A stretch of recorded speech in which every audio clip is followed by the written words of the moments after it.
Salut et bienvenue dans Pensa Cliché. Je suis Vanessa, prof de français et je t'accompagne à la découverte de ma langue maternelle.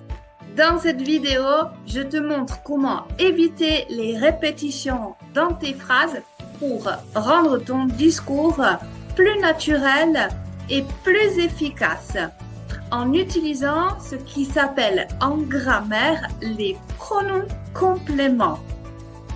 Allez, suis-moi, c'est parti. Bon, partons de la base. Qu'est-ce que c'est réellement une phrase en français? Une phrase d'ordinaire se compose ainsi. Un sujet, un verbe qui se conjugue en fonction du sujet et ce qu'on appelle un complément d'objet direct ou indirect. Attention, c'est important pour bien comprendre la suite de cette vidéo. Je t'explique plus en détail. Mais si tu connais déjà très bien ces bases de grammaire plus théoriques, tu peux directement passer au chapitre suivant. Je t'y attends. Bon, si tu réfléchis, dans une phrase, le verbe est celui qui dicte l'action. Il raconte la situation. Le sujet obéit à ce verbe. C'est le protagoniste. Et le complément, un complément d'objet, complète ce verbe. C'est ce qui fait que tu vas comprendre la totalité d'une phrase. C'est un peu abstrait. Regarde. Par exemple, Camille mange de la viande. Dans cet exemple, le verbe qui raconte la situation, manger, est effectué par la protagoniste, Camille, sujet. Et de la viande, c'est le quelque chose. Que mange Camille? Réponse, de la viande.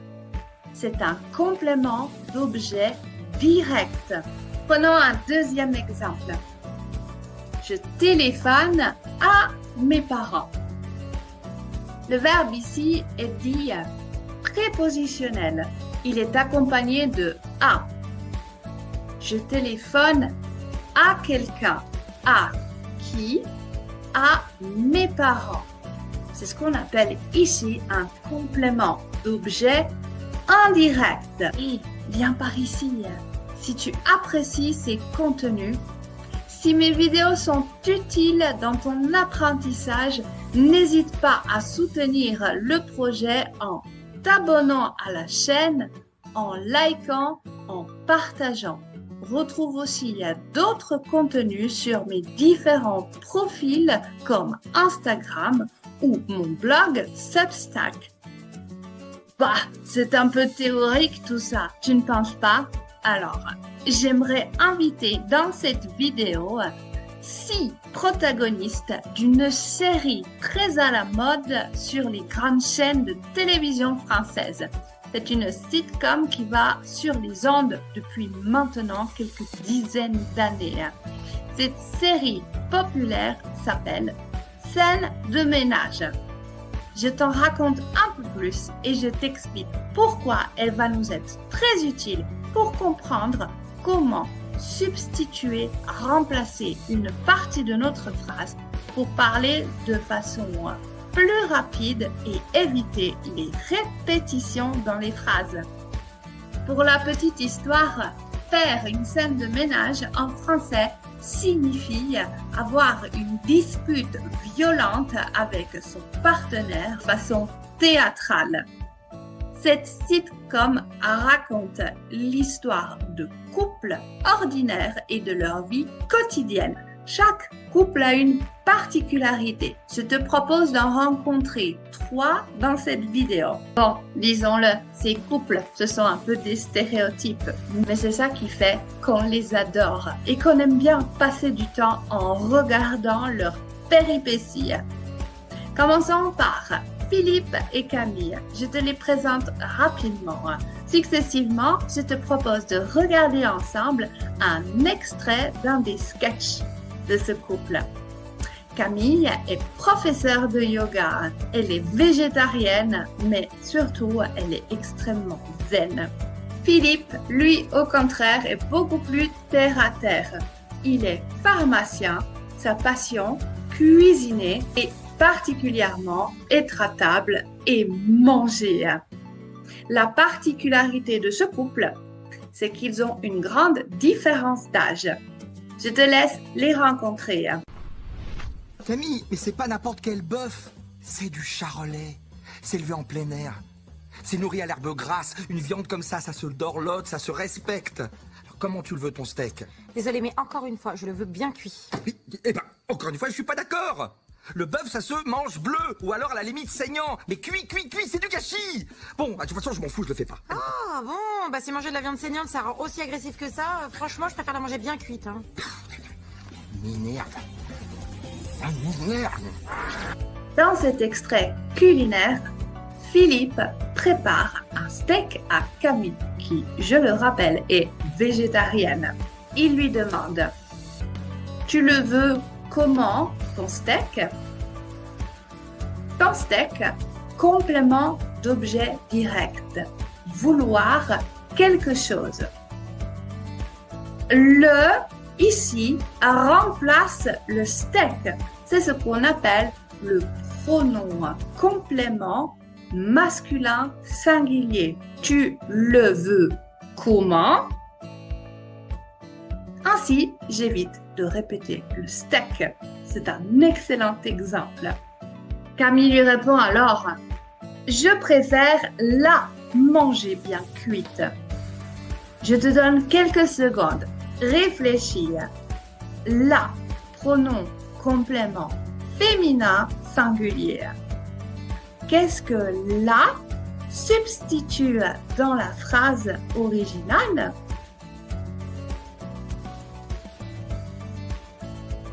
Exactement, la viande. Elle mange sa viande bien cuite. Entrons dans l'univers très coloré et dynamique du couple Cédric et Marion.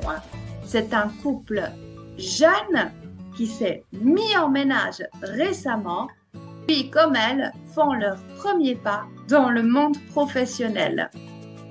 Marion est pleine de ressources, elle est très créative, très excentrique. Au contraire, Cédric est un peu plus discret, mais surtout, il est un peu plus prudent. Je te laisse les découvrir. On en parle tout de suite après.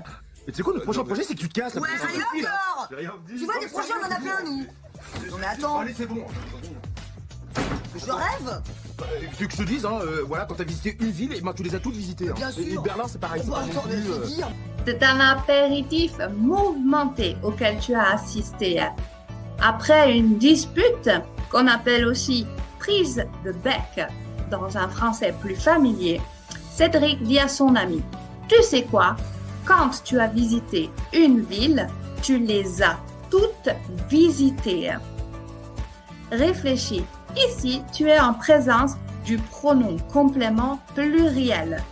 Attention, je rappelle que dans la langue française, le pluriel n'a pas de genre. Il est invariable. Question. Que remplace le pronom les dans cet exemple?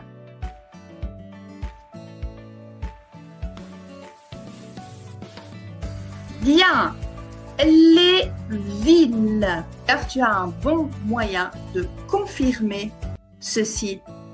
Observe. C'est un temps composé qui s'appelle passé composé de l'indicatif. Tu les as toutes visitées.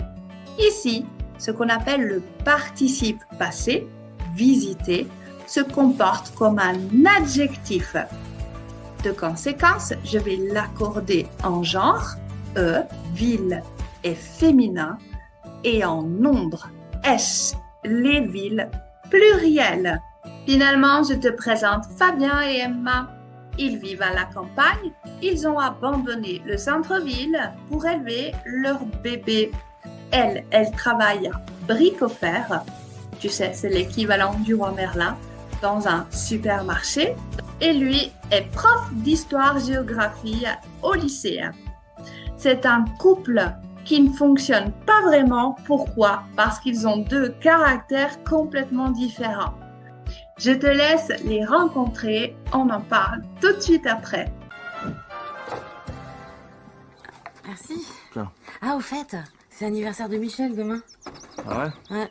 Et au final, le mec, il aura tout fait chez nous, quoi. Il squatte, il bouffe, il dort, il met tes fringues, il fête son anniv. Et du coup, on lui offre quoi? Un appart? Ou du shampoing. Du shampoing. On découvre qu'ils ont offert l'hospitalité à un ami qui en a quelque peu profité. On utilise aussi le verbe squatter en français. En ce cas, cet ami a décidé de fêter son anniversaire chez Emma et Fabien. Il s'interroge sur le cadeau à offrir à cet invité peu désiré. Si tu observes le verbe offrir, c'est un verbe qui est indirect, comme nous l'avons expliqué en début de vidéo. J'offre un cadeau à quelqu'un. Alors Emma interroge et lui dit: tu veux lui offrir quoi? Il aura compris, lui remplace l'ami. Ici, tu rencontres le pronom complément indirect et j'ai une bonne nouvelle pour toi. En français, le pronom complément indirect ne connaît qu'une forme au singulier. Lui remplace si bien le complément d'objet masculin et féminin. Au pluriel, j'utilise le pronom leur. Offrir un cadeau à des amis. Tu veux leur offrir quoi? En résumé, ensemble, on a vu que pour éviter la répétition, je peux utiliser ce qu'on appelle les pronoms compléments. Le pronom complément en français te permet de substituer les compléments d'objets directs et indirects. Et si c'est encore un peu difficile, je te donne une astuce très simple pour mémoriser les compléments directs. Si tu les observes, tu constates qu'ils sont identiques aux articles déterminés. Le livre, la maison, les étudiants de français. Le, la, les. Quant au pronom complément indirect, tu n'en as que deux à mémoriser. Lui, singulier, et leur, pluriel.